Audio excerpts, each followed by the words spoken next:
Yay, welcome back, rock stars. This is video 3 of module 1, and we're about to change your world paradigm with ancestral programs and past life programming. And are you ready to take yourself to the next level in this department? Right. And I think a really big part when I tap into ancestral lineage is not only like when I think of an ancestor, I think of like 6 generations back, right? Like these people that you have no idea, but you're holding their memories and their traumas in your cellular body. But it's also like grandma, right? Yeah. Mom, dad, like those are, you can consider that, you know, we're working on the DNA and RNA level here, and that can go back just a couple years. Yeah.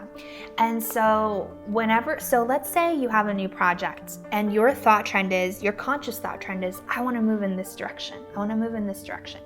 And it doesn't matter how hard you're trying to move in that direction, there's something pulling you back and it feels like you've tried everything. And so whenever that happens, then usually I want to look at ancestral programs and past life programs, because if those energy trends are pulling you in the opposite direction or telling you that you can't, then those are the things that you want to take time to clean up and clear out.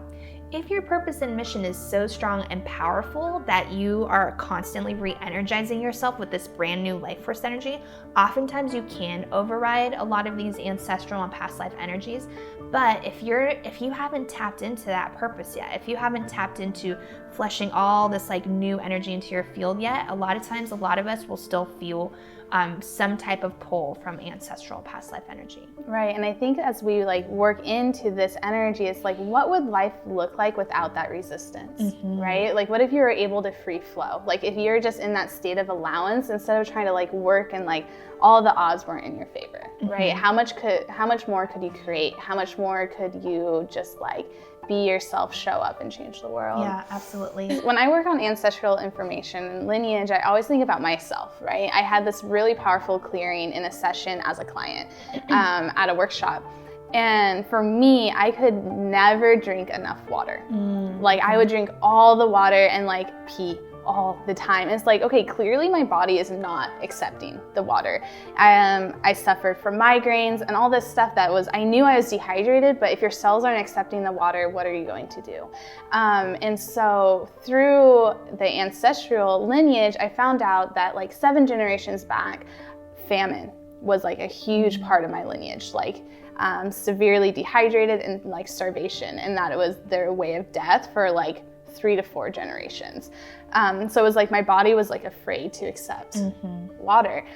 Cleared, like I'm just like a normal water drinker, right? And I feel so much better. I feel so much more alive, because if we remember, water is joy, right? So I wasn't really tapping into my full like joyful presence. My heart presence wasn't like fully alive. And now that I like look at what I'm doing right now, right? Like, and I really do think that water is so important. Yeah, absolutely. And so think about if you have an addiction, and maybe several people in your family have addictions. I always think addictions, that's one that's family ancestral that super wants to be cleared out.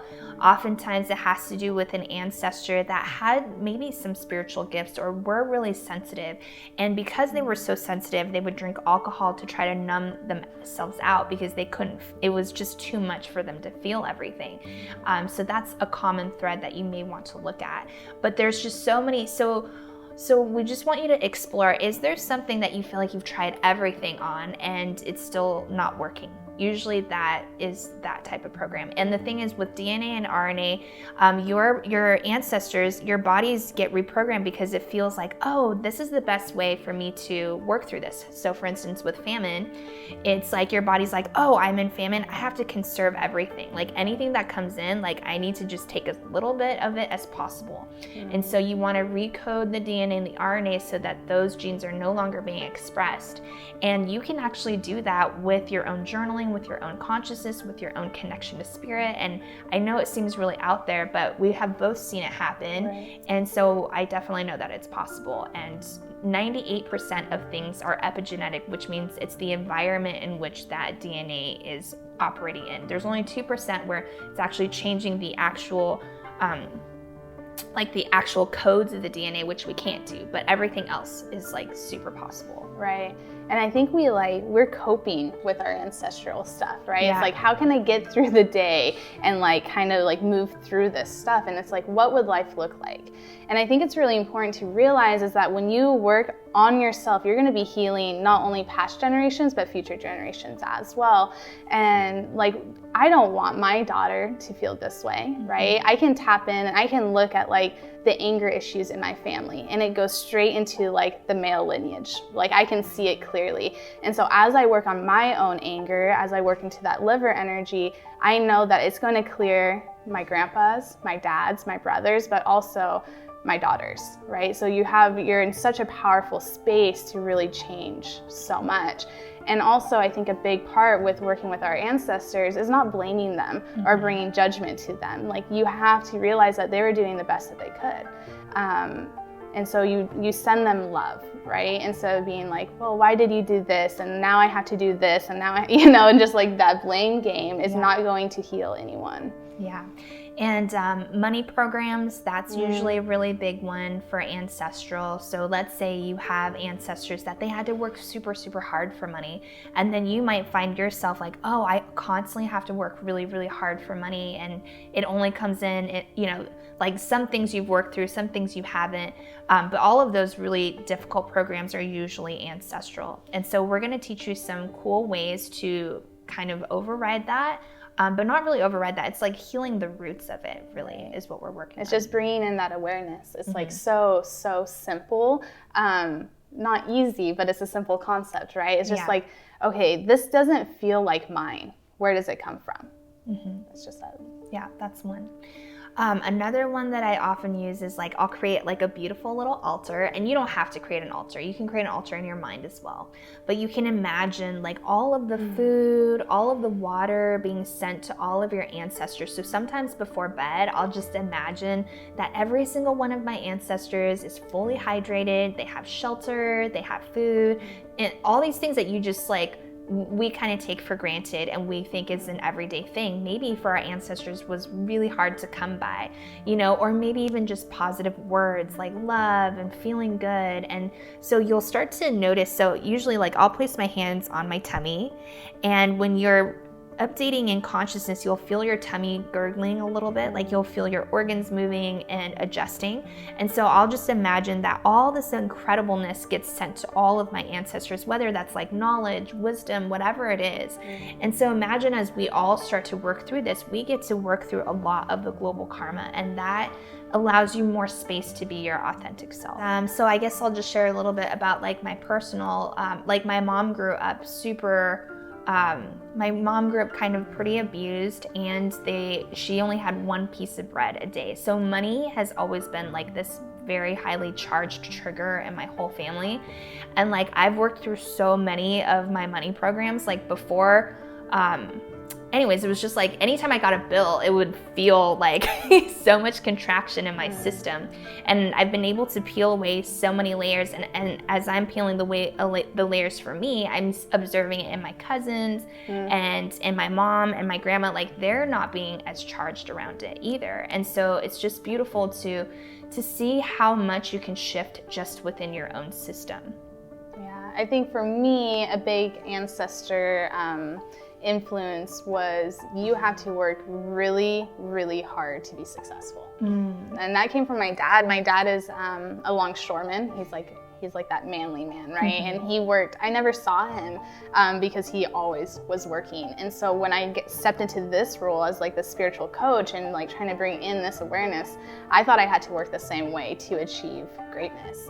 And just being able to dissolve that, like I see that my dad, he bought his own house and he works on his house a little bit more than he works, and stuff like that. But that is huge for a man who used to work like 90 hours a week. Now he's kind of just like free flowing and like doing things that he enjoys. And like, I'm so glad that clearing something within myself can help my father. Yeah, absolutely. And then this is like, so this is another new concept, but with past lives, like, through the body talk philosophy, we have past life karma, but we also have 8th chakra collective consciousness karma. That means it's just karma for the whole planet. So as you come in as a spirit, you take on a little bit of just the planet karma. And that's why maybe like 10 people will say, hey, I was Marilyn Monroe in my past life. It's like everyone's tuning into that same thing. It's just a small fragment of that was brought to each person's consciousness to be processed. So for instance, when I was younger, again, like pre-spiritual, whatever,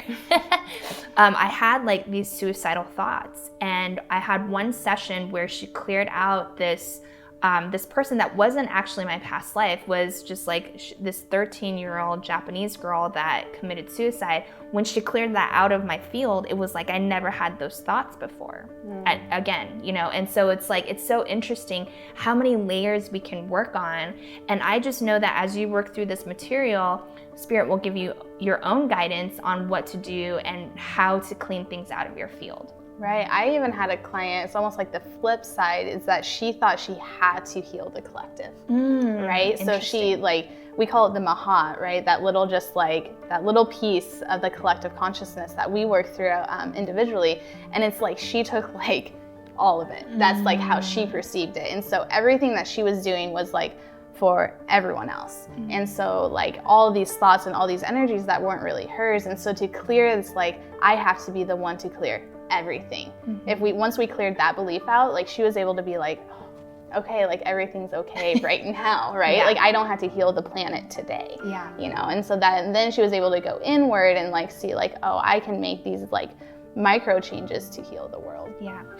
I love that you said that, because we don't know what we don't know. And the thing is, it's like you don't know what's going to feel way more awesome or way more healed in your system until you take time to work through these.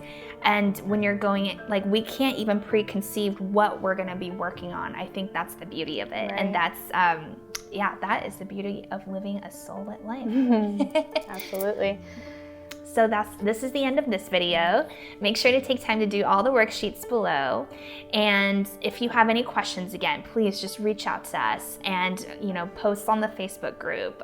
Reach out to the other people in the group, like ask questions, like don't keep it inside. Just like, connect to the community and like, let's work through all of this together. We're so excited that you're here. We're so happy and we're so honored, and we can't wait to see you in the next module. I encourage you though, there's a lot going on. These videos are jam-packed with information that is a lot different than most likely your upbringing. So feel free to go back, go to video 1, look at it, just really digest it. You have them for life, and so we hope that you use them that way.